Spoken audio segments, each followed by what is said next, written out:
So if we imagine that a human being by nature is a learning, is a learning, how do you say, a learning individual, we are a learning species. We are fundamentally curious and creative and want to investigate. That is our nature. And if you imagine that everybody enters the educational system in this way, because that's how we were born, and what we get out of it. How do we get out of it? How many of us still have this capacity to really be curious, to investigate things, to really want to learn, to want to find out, to get to what's the truth of the, what's the heart of the matter, how does this really work? I think maybe 2%. How many people really get out of the educational system like this? If I, just a personal example, which I think says a lot. As a young child, I really loved to read books, all kinds of books. So I'd go to the library every week and then take out the maximum of 3 books and read them and go back the next week. And so this was, really something I loved doing. And I remember the moment that I entered in high school and I was obliged to read, because I had, of course, Dutch, and then I had French, German, and English. And I had to read all these books. I did not read one more book. I was incapable of reading another book. So that's shocking. I just couldn't read it anymore. So I did my exams based on, little resumes that I could find. There are special books that give you the resume of the book, so you don't have to read it. So that's how I did all of my exams. And now, as an adult, of course, I love reading again. I picked up the reading. So it's a small example, but it's very typical, I think, of how being forced to do something, how having to fit into a mold can really destroy our creativity and destroy our desire to learn.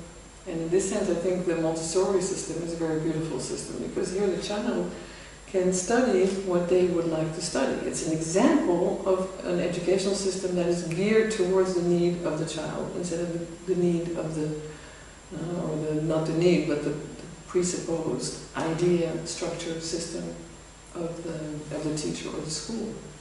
So how can, if teachers become aware of the incredible learning capacity and interest of children, how can they actually stimulate this instead of smothering it unknowingly? Well, I think compassion is a key word. If teachers understand that being compassionate means being connected emotionally to the needs and the experience of the child, then they can start changing the way that they teach them. And it's very important to understand, I think, that compassion is not just something you can just do. It's not like, oh, now today I'm going to be compassionate. Of course you can set the intention, which is a good idea. But it's very important, I think, to understand that all the good intentions that we set very often are sabotaged by our unconscious without us knowing it.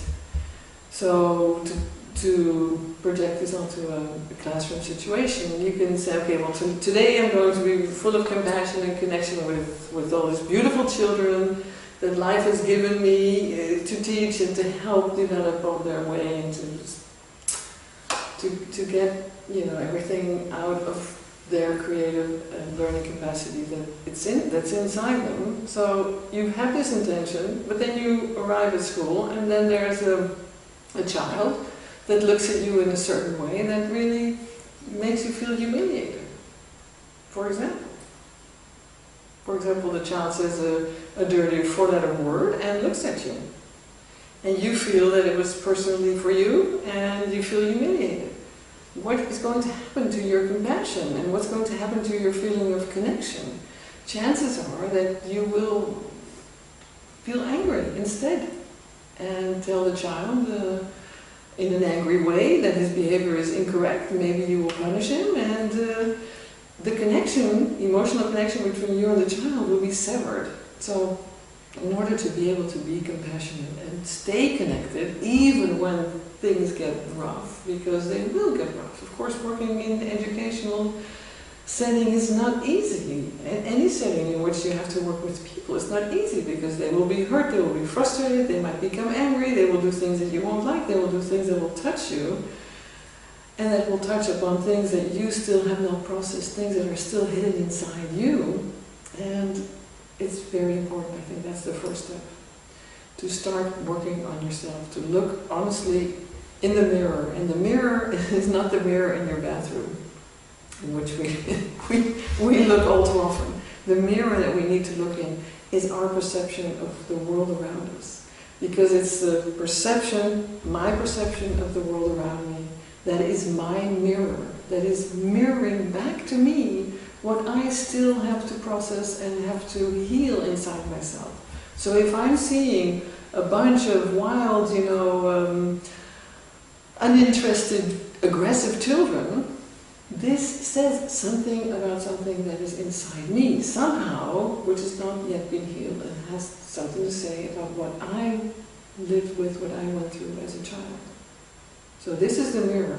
Life actually is our mirror. So we need to learn, I think, this idea, life is my mirror, and whatever I don't like about my life, whatever I don't like about what I'm seeing around me, is telling me something I need to heal inside myself. And once you start